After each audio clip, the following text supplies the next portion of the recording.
انسانی حقوق کے عالمی دن کے حوالے سے Pakistan human rights welfare foundation کے زیر اہتمام کندری حال میں تعلیمی مسائل، تعلیمی اداروں اور معاشرے میں منشیات کے بڑھتے ہوئے رجحان اور مختلف شخصیات کو نمایاں کارکردگی پر ایوارڈ دینے کی ایک تقریب منعقد ہوئی۔ تقریب کے مہمان خصوصی Pakistan human rights welfare foundation Sindh کے سی ای او امتیاز ساہڑ اور اسسٹنٹ کمشنر کندری جنید عالم تھے۔ تقریب سے خطاب کرتے ہوئے Pakistan human rights welfare foundation Sindh کے سی ای او امتیاز ساہڑ نے کہا کہ ریاستی اداروں میں بڑے پیمانے پر کرپشن، لوٹ مار اور ان پر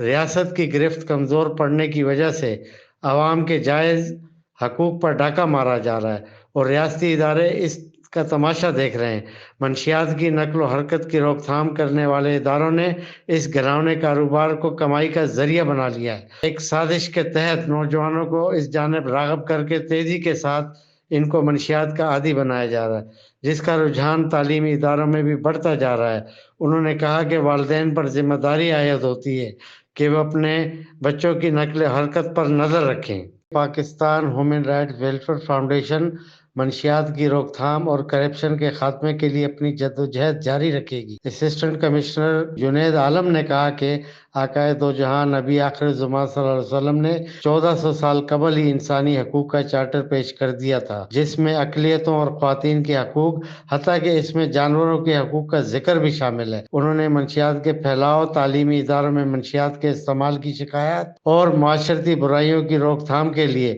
اپنی خدمات پیش کرتے ہوئے کہا کہ ان کی شکایات کے فوری ازالے کے لیے وہ متعلقہ اداروں اور اتھارٹیز کو آگاہ کرنے میں اپنا بھرپور کردار ادا کریں گے تاکہ اس شہر کو ہر قسم کی خرافات سے پاک کیا جا سکے۔ انہوں نے ہیومن رائٹس فاؤنڈیشن کے ضلعی صدر عبدالغنی ہالیپوٹا اور ان کی ٹیم کی کارکردگی کو سراہتے ہوئے ان کو اپنے بھرپور تعاون کا یقین دلایا۔ مقررین کی اکثریت نے منشیات اور معاشرتی برائیوں کے پھیلاؤ کا ذمہ دار ریاستی اداروں کو ٹھہرایا۔ اس موقع پر محسنین شہر کی اولاد اور حالیہ سیلاب کے دوران متاثرین کی نمایاں